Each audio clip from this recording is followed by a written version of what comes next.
أعوذ بالله من الشيطان الرجيم. بسم الله الرحمن الرحيم.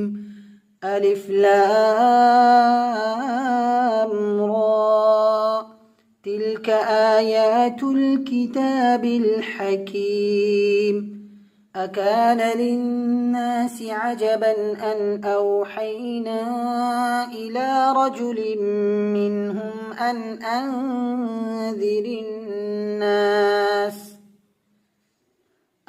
أنذر الناس وبشر الذين آمنوا أن لهم قدم صدق عند ربهم.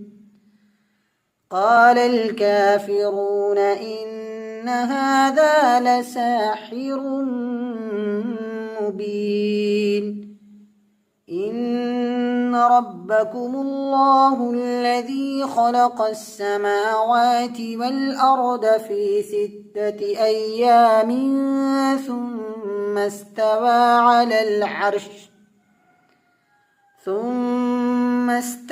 على العرش يدبر الأمر، ما من شفيع إلا من بعد إذنه. ذلكم الله ربكم فاعبدوه، أفلا تذكرون.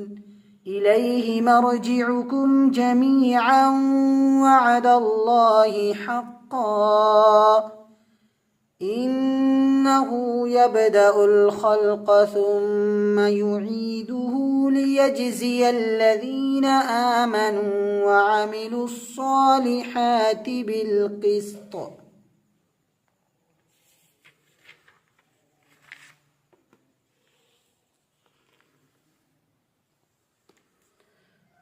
والذين كفروا لهم شراب من حميم وعذاب أليم بما كانوا يكفرون. هو الذي جعل الشمس ضياء والقمر نورا وقدره منازل لتعلموا عدد السنين والحساب. ما خلق الله ذلك إلا بالحق، يفصل الآيات لقوم يعلمون. إن في اختلاف الليل والنهار وما خلق الله في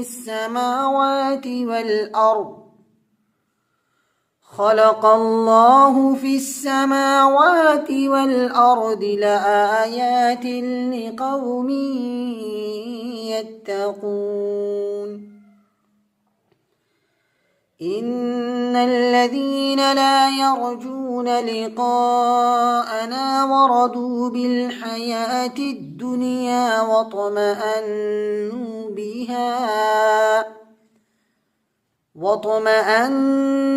بها والذين هم عن آياتنا غافلون أولئك مأواهم النار بما كانوا يكسبون.